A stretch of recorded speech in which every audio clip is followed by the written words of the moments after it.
September 8th, 2022, 5 o'clock in the afternoon.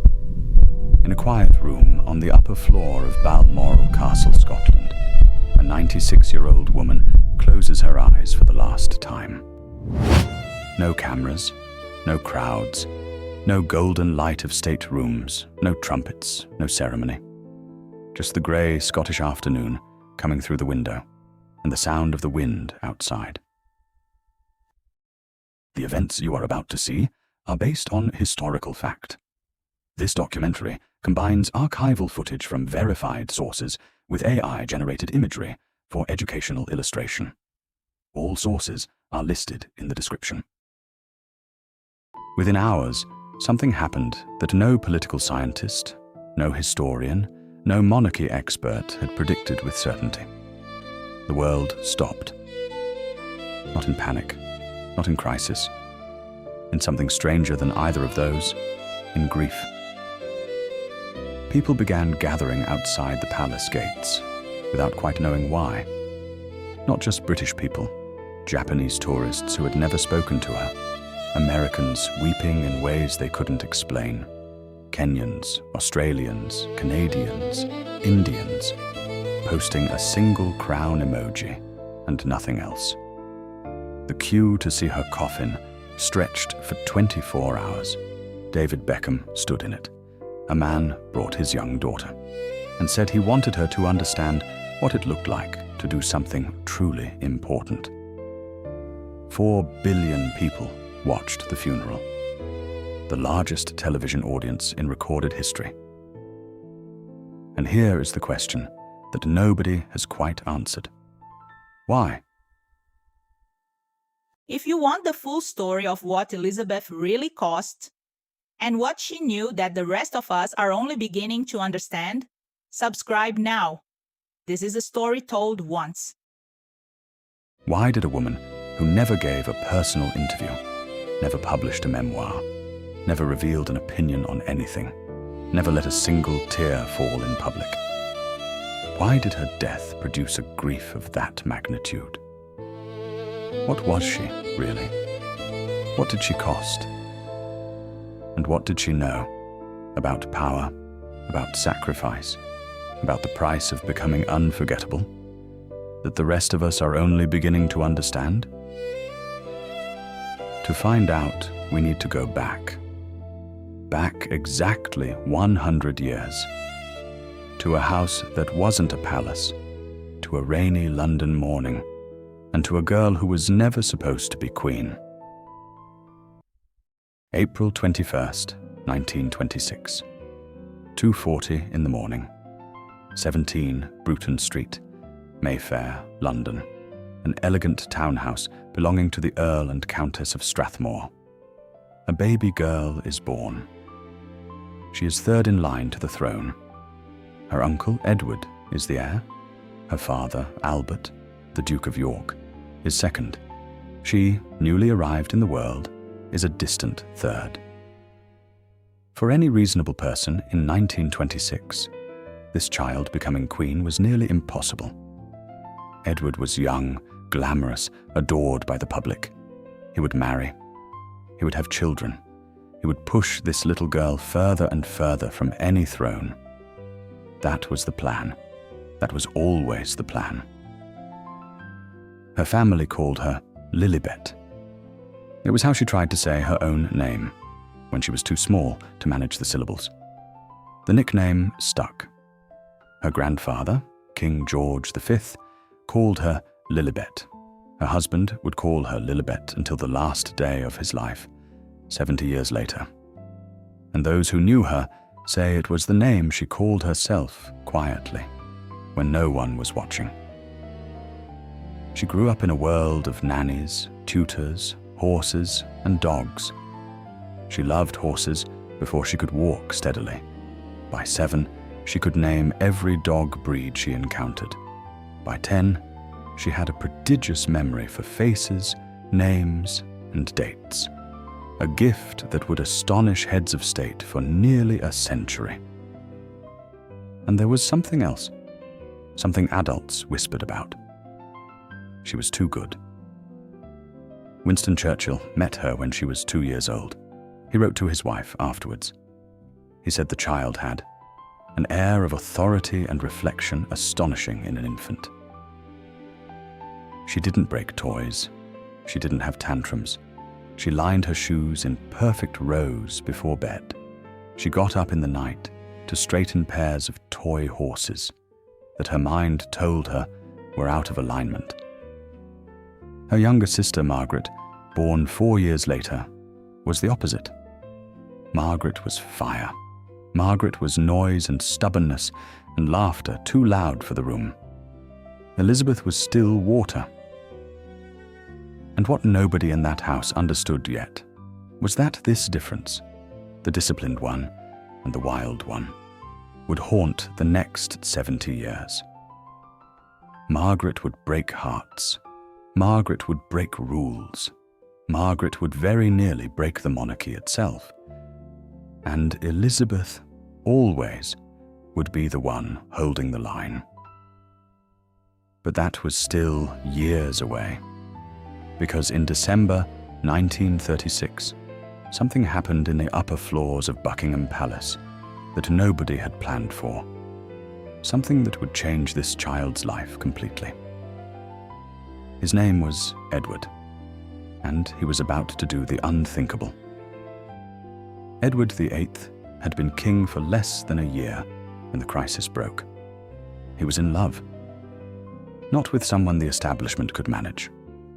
With an American woman, a divorced American woman, divorced twice, and her second husband was still alive. Her name was Wallis Simpson. For Britain in 1936, this was not a private matter. The king was also supreme governor of the Church of England, a church that did not recognize divorce, a king who could not marry a twice-divorced woman and remain king. And Edward didn't care. On December 11th, 1936, Edward VIII broadcast a message to the nation. He spoke of the woman he loved. He said he found it impossible to carry the heavy burden of responsibility and discharge his duties as king without the help of the woman he loved. He abdicated. He chose the woman over the crown. And the throne fell on the shoulders of his younger brother, Albert, a quiet, deeply anxious man who suffered a severe stammer, a man who was sick with nerves before his own coronation, a man who never, in his entire life, wanted to be king. Albert became George VI, and his 10-year-old daughter, Elizabeth, who had been playing with her dogs in the garden, assuming she would be nothing more than a comfortable princess, learned in a single afternoon that one day she would be queen. Those who were there say she went very quiet for a long time. Then she turned to her 6-year-old sister and said simply, "Poor you, Margaret. You're going to have a queen for a sister." She was 10 years old, and she already understood. What none of them knew yet was that the real test of that girl was still coming, and it would arrive in the form of bombs falling on London. September 1939. Britain declares war on Germany. Elizabeth is 13, Margaret is 9. Immediately, the question arises, where do you send the princesses? Some aristocratic families were already leaving. Canada, the United States, anywhere far from the bombs. Someone suggested sending the girls abroad. The Queen Mother's response has become one of the most quoted lines of the Second World War. "The children won't go without me. I won't go without the king, and the king will never leave." They stayed. Elizabeth and Margaret were sent to Windsor Castle, a few miles from London, close enough to hear the dull thud of bombs on clear nights. They descended to the cellars when the raids came. In the mornings, They resumed French lessons and riding lessons, as though the world outside wasn't burning. But something was already forming inside the older girl, something that the adults around her would not fully recognize for years. October 1940. The BBC's Children's Hour goes out live across the nation. Millions of children, many of them evacuated from their homes, separated from their parents, sleeping in strangers' houses, listen every evening. On this particular evening, the voice that speaks to them belongs to another child, a princess, 14 years old. Elizabeth spoke directly to the evacuated children of Britain. She said she understood what it felt like to be separated from those you loved.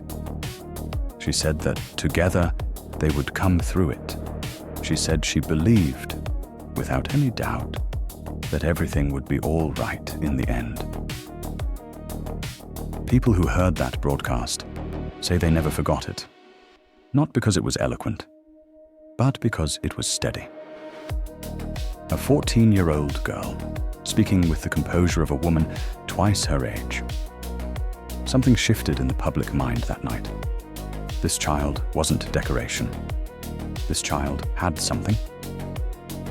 In 1945, with the war in its final months, Elizabeth did something no British princess had ever done. She enlisted. Over her father's objections, she joined the Auxiliary Territorial Service, the women's branch of the armed forces.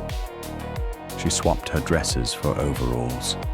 She learned to strip and reassemble truck engines. She drove heavy military vehicles. She lay underneath ambulances, changing tires. She came back to the palace with oil on her hands. Those photographs still exist. If you find them, they stop you. A future Queen of England in military coveralls, holding a wrench, smiling shyly at the camera.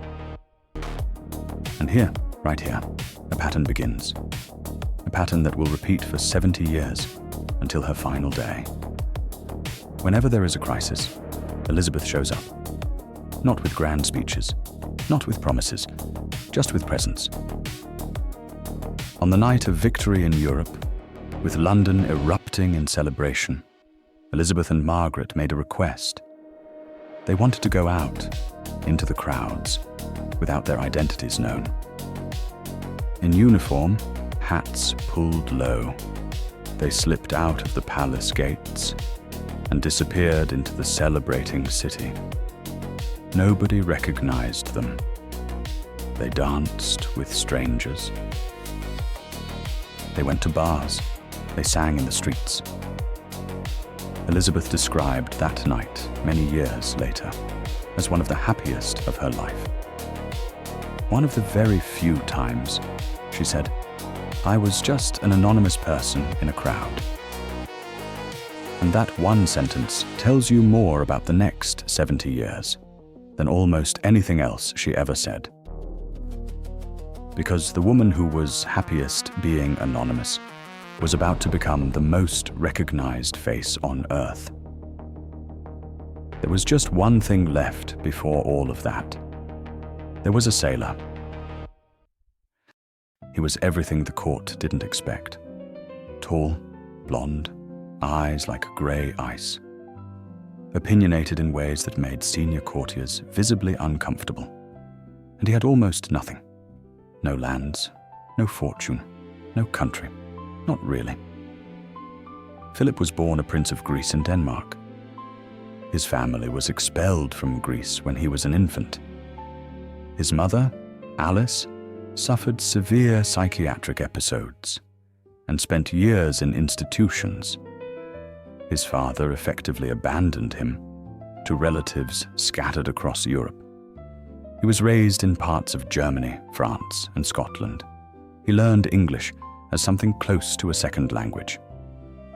When he entered the Royal Navy, he had to construct an identity almost from nothing.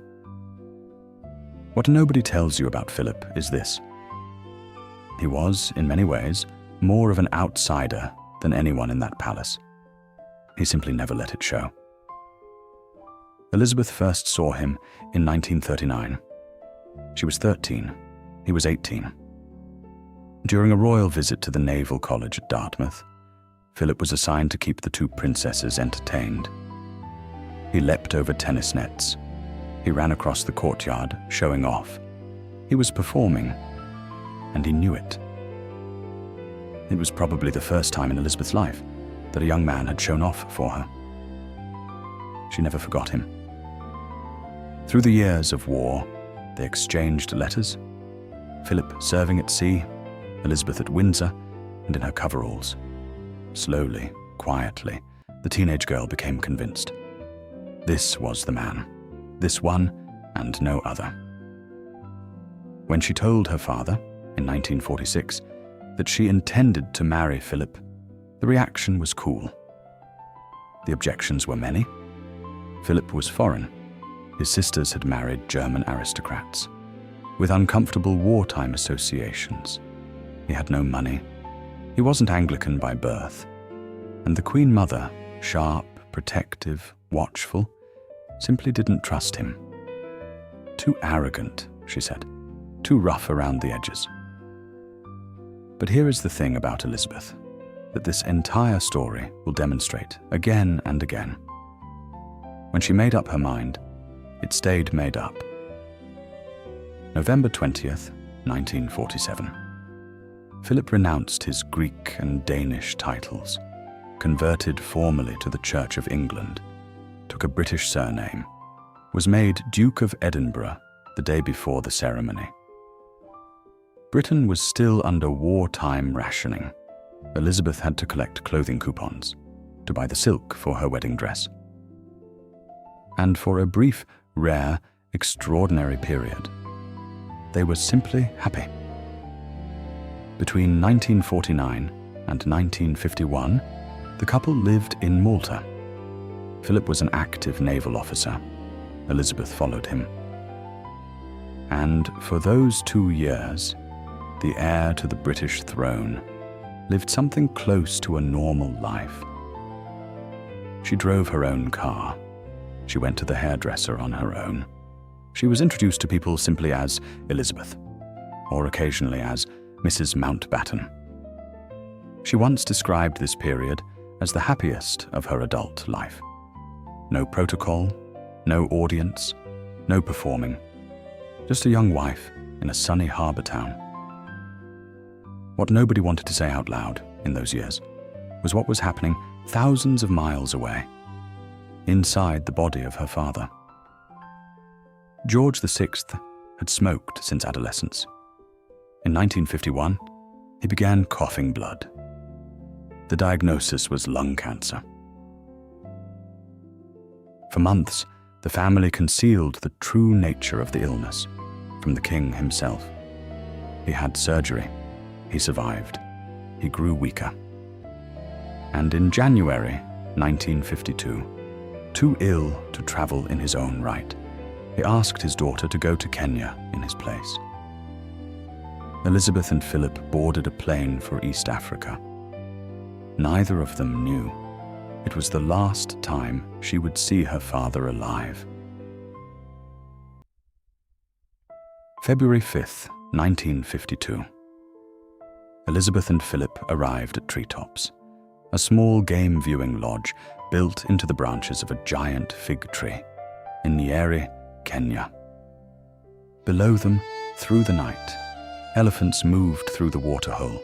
Rhinos drank in the moonlight. It was, by any measure, one of the most extraordinary places on earth. And it was here, in this tree, thousands of miles from London, that the world as Elizabeth knew it ended. George VI died in the night at Sandringham. His heart stopped while he slept. He was 56 years old. The news travelled by cable to Nairobi, then by car to the lodge. It was Philip who received it first. He took Elizabeth into the garden. He walked with her for a long time without speaking. When he finally told her, she said nothing. She asked to be alone for a few minutes.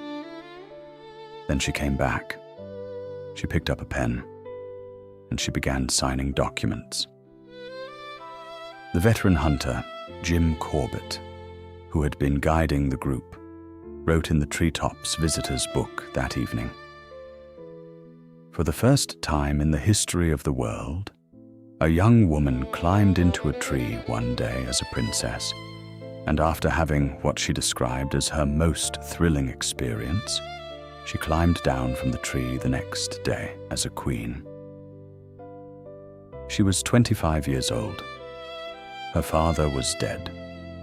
She was now queen of 16 countries, head of a commonwealth of more than 500 million people, mother of 2 small children, married to a man who, from that moment on, would always rank second in his own household.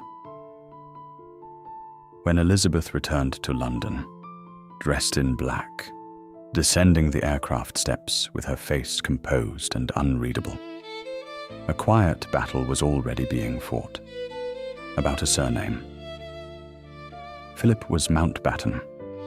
By convention, children take their father's name. By that logic, the new royal house should be the House of Mountbatten. Philip expected it. He said, in a phrase that became quietly notorious within the palace, "I am the only man in the country not allowed to give his name to his own children." But the Queen Mother and Winston Churchill were immovable. The house would remain Windsor. It would always remain Windsor. Philip lost. It was a small wound, but it never fully healed. And it was, in many ways, the first sign of something that would define this reign from beginning to end. The institution always won. Always. It rained on the day of the coronation. 3 million people lined the streets of London. More than 20 million watched on television. And that, the television, was itself a revolution, one that Elizabeth had forced through against serious resistance. Churchill opposed it. The bishops opposed it. The senior courtiers opposed it. They called it a vulgarization of a sacred ceremony. They said the mystery would be destroyed. Elizabeth was 27 years old, barely months into her reign, and she overruled them all. The coronation would be televised. People would see. Because she already understood something the older men around her had missed entirely. The world had changed. Deference was not automatic anymore. The monarchy would survive the 20th century, only if it allowed itself to be seen. So it was seen. And in that one decision, quiet, early, seemingly administrative, you can see the entire strategic intelligence of the woman who would reign for 70 years. The St. Edward's crown, solid gold over 2 kilograms, was placed on her head. Later, when she described that moment, she said something that stops you. "You cannot look down when you're wearing the crown," she said. "If you look down, it breaks your neck." She wasn't describing a technical difficulty. She was describing the next 7 decades of her life. Eyes forward, always forward, no matter what. To understand Elizabeth II, you have to understand Margaret. Not because Margaret matters less, but because Margaret shows you what Elizabeth chose not to be. Margaret was everything the crown had suppressed in her sister. Wild, outspoken, hungry for life. She fell in love with a man called Peter Townsend, Group Captain Peter Townsend. He was everything the court approved of on paper. English, decorated RAF pilot, war hero, impeccable manners, quiet dignity. One flaw. He had been divorced. His ex-wife was still living. By the early 1950s, what had begun as admiration had become something impossible to ignore. Margaret wanted to marry him. She believed, perhaps naively, that her sister, as queen, would make it possible. After all, wasn't Elizabeth the one with the power? Wasn't this the moment when family would come before institution? In 1955, Margaret brought the matter formally to the palace. The answer came back through layers of protocol and silence. No.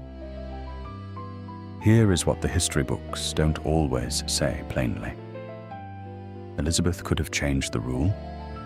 She had the influence. She had the precedent. She had the Prime Minister's ear. She could have been a sister first, and a queen second. She chose to be the queen. Margaret received no private comfort from Elizabeth. That has ever been recorded. No letter, no conversation, no acknowledgement of what was being asked of her. In October 1955, Princess Margaret issued a public statement. She said she had decided not to marry Group Captain Townsend. She cited duty, faith, and responsibility. She did not mention the word love. She didn't need to. Margaret never fully recovered. She married someone else, a photographer, Anthony Armstrong Jones. The marriage was unhappy from the start. She drank, she smoked, she disappeared to the Caribbean island of Mustique for months at a time. She died in February 2002. She was 71. People close to her said she never stopped grieving Townsend. And when Elizabeth wept at Margaret's funeral, in ways those present had never seen before, some of them wondered if it was grief for her sister, or guilt, or both.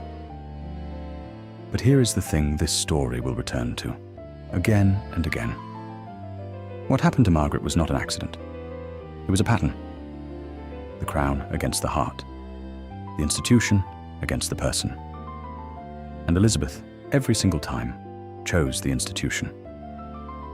She would do it again, 24 years later, with a young woman named Diana.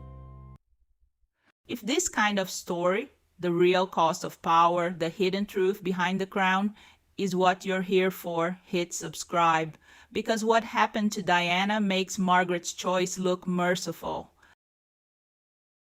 750 million people around the world watched Charles and Diana marry. Diana Spencer was 20 years old. She had been working as a nursery school assistant in London. She was shy, barely formally educated, and almost entirely without guile. She had been selected, and the word is not too cold, selected after a process that royal advisors and the Queen Mother had guided with considerable care. She was young, she was aristocratic, she was Protestant, she was, they believed, manageable.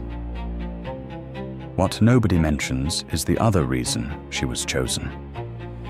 She wasn't Camilla. That was her primary qualification. What the family failed to measure, what nobody measured, was what lay beneath the surface of that shy young woman. Diana had something none of the Windsors had possessed in generations. The ability to make a complete stranger feel like the most important person in the room. It sounds simple. In a monarchy built on distance and protocol, it was seismic. While the institution operated through formality and reserve, Diana operated through touch. She held the hands of AIDS patients at a time when world leaders refused to enter the same room. She walked through minefields in Angola, in body armor, drawing attention to causes the diplomatic world had agreed to look away from. She visited hospitals alone, without protocol officers or schedules, sitting on the edges of beds, talking to dying children as though she had nowhere else on earth to be. The public didn't just admire her. They loved her in the way people love someone who has touched them personally, even when they hadn't met her. And inside the palace, the Queen watched. What was Elizabeth thinking? We don't know. She never said. She never said anything about Diana. Not publicly, not on record, not in any document that has been released. But we know what she saw. She saw a woman who had been brought into the family to play a supporting role, and who had, in less than a decade, become more beloved than the institution itself. In November 1995, Diana sat down for an interview with the BBC, and she said, looking directly into the camera, without hesitation, "There were 3 of us in this marriage, so it was a bit crowded." The country heard it, the world heard it, the Queen heard it. Within weeks, Elizabeth wrote formal letters to both Charles and Diana. The letters didn't suggest a solution. They didn't offer mediation. They requested, firmly finally, that the couple divorce. The divorce was concluded in August 1996. Less than a year later, August 31st, 1997. A black Mercedes in the Pont de l'Alma tunnel. Paparazzi on motorcycles. A drunk driver. A bend in the road. Diana was taken to hospital. Surgeons worked for hours. She died in the early morning. In the days that followed, London transformed. Flowers piled against the gates of Kensington Palace until they could pile no higher. People wept openly in the streets. Men, women, strangers to each other, standing together in something between mourning and disbelief. And the Queen was in Scotland, at Balmoral, with William and Harry, who had just lost their mother. She did not return to London. She did not appear in public. The flag over Buckingham Palace was not lowered to half-mast. The British public, raw with grief, looked at that full-mast flag and heard silence where they needed a voice. Tabloids ran front pages that would have been unthinkable a week before. Polls showed, for the first time in decades, a majority of British people questioning the monarchy's future. What the history rarely tells you is how close it actually came. Not to a crisis, to the end. Tony Blair, Prime Minister for less than 4 months, called the palace. The message, delivered in the measured language of Downing Street, was unambiguous. Come back to London, appear, speak, or the institution may not survive the week. She came back. She walked among the flowers. She stopped. She looked at the cards and the photographs left by strangers. On September 5th, she addressed the nation in a live broadcast. Speaking, she said, as a grandmother, not as a queen. She bowed her head as the funeral cortege passed, a gesture no British monarch had made in public before. The monarchy survived, by the narrowest of margins. And Elizabeth, 71 years old, having reigned for 45 years, learned something that no one had managed to teach her before. That silence, however noble, however traditional, however deeply it reflected everything she believed about dignity and duty. Silence, in the modern world, could be read as cruelty. It was the last lesson, and she never forgot it. The years that followed were, unexpectedly, years of recovery for the monarchy and for her. In 2002, she lost her mother and her sister within 7 weeks of each other. The Queen Mother died in March, aged 101. Margaret died in February, aged 71. For the first time in her life, Elizabeth was the last one standing from that world. The world of wartime wireless broadcasts and Malta summers and Victory Night dances in the street. Gone. but Philip was still there. And what is rarely said about their marriage, through all the tensions of the surname dispute, through his sacrificed career, through decades of playing a supporting role, to a woman who outranked him constitutionally, what is rarely said is this: it worked. In the way that very few marriages in public life have ever worked. They were genuinely, durably, privately devoted to each other. People who observed them closely said that Elizabeth laughed differently with Philip, that her shoulders sat differently, that she was, in his company, the only version of herself that required no performance at all. In 2012, something extraordinary happened. At the London Olympics opening ceremony, Elizabeth appeared in a short film alongside Daniel Craig, the actor then playing James Bond. In the film, Bond arrives at Buckingham Palace to collect her. She greets him with perfect composure, turns to walk ahead of him, and delivers, with timings that any comedian would envy, "Good evening, Mr. Bond." The world erupted, not with respect, with joy. Because behind the 76-year-old woman in the formal suit, behind decades of state portraits and solemn occasions, there had always been this: a person who saw the absurdity and chose to play along. 10 years later, for her Platinum Jubilee, she appeared again, this time taking tea with Paddington Bear, producing a marmalade sandwich from her handbag. "I keep mine in here," she said, perfectly deadpan. People who had spent years indifferent to the monarchy found themselves genuinely charmed. She was 95 years old, and she was, somehow, funnier than she had ever been allowed to appear. But by then, Philip was gone. April 9th, 2021.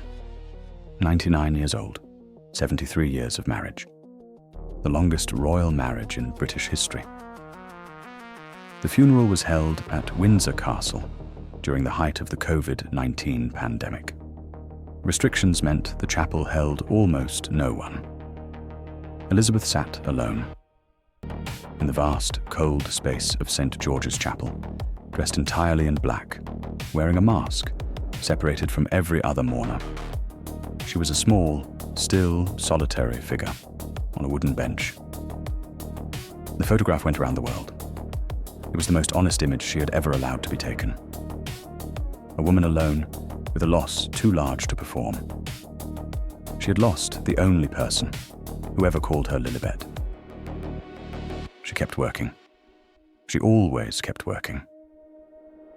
In her final months, she received prime ministers, signed legislation, performed duties. On September 6th, 2022, 2 days before she died, she formally appointed Liz Truss as her 15th Prime Minister.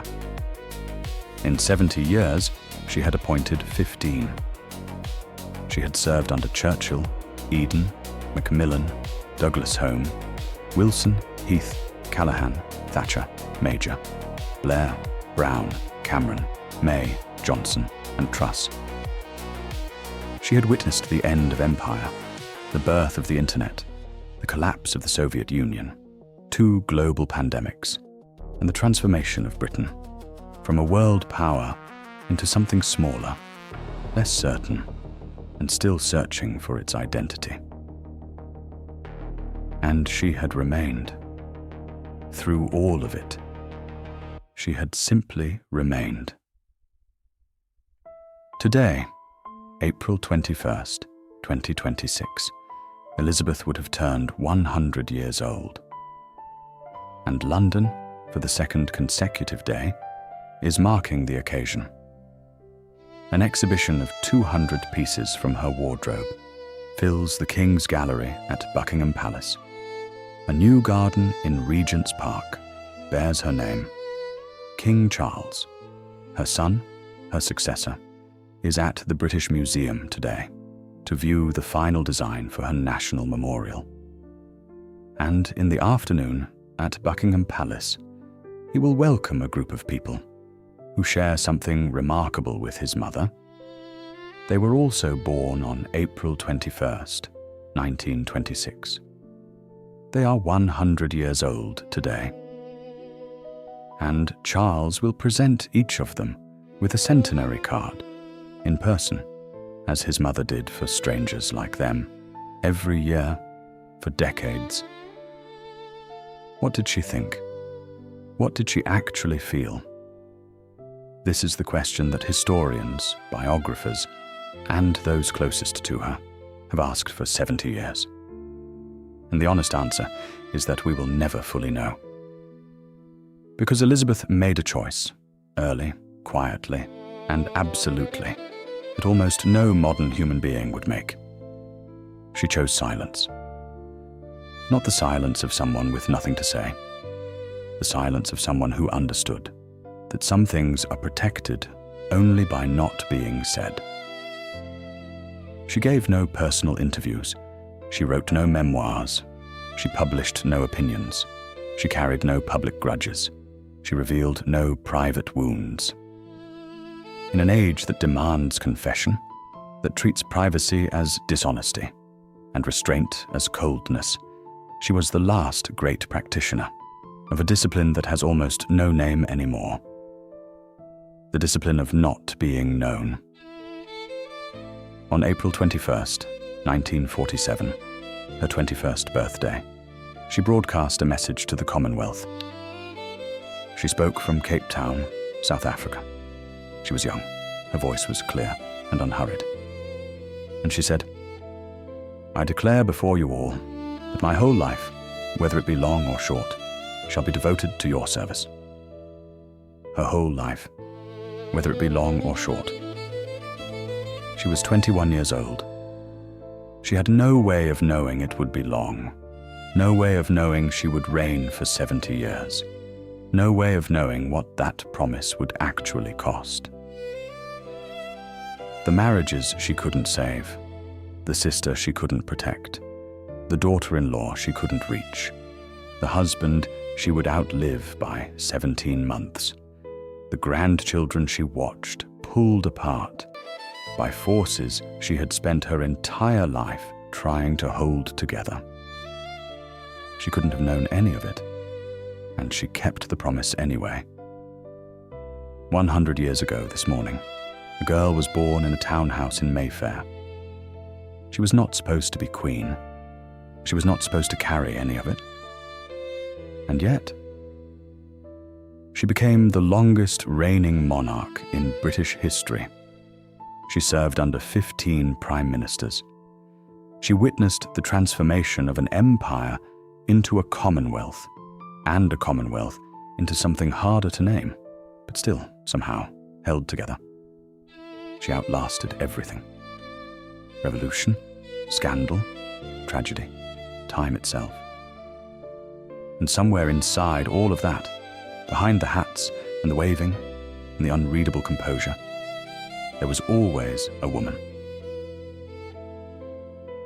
A woman who lined her toy horses in a row before bed. A woman who danced in the streets on the night the war ended. A woman who drove her own car in Malta and never forgot what it felt like. A woman who sat alone at her husband's funeral and did not look away.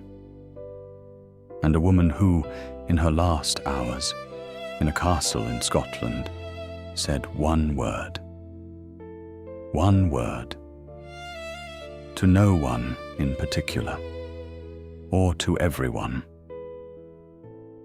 Thank you. If you stayed until here, if this story moved you, subscribe, because the emotional cost of power in British history runs deeper than one queen, and we're just getting started.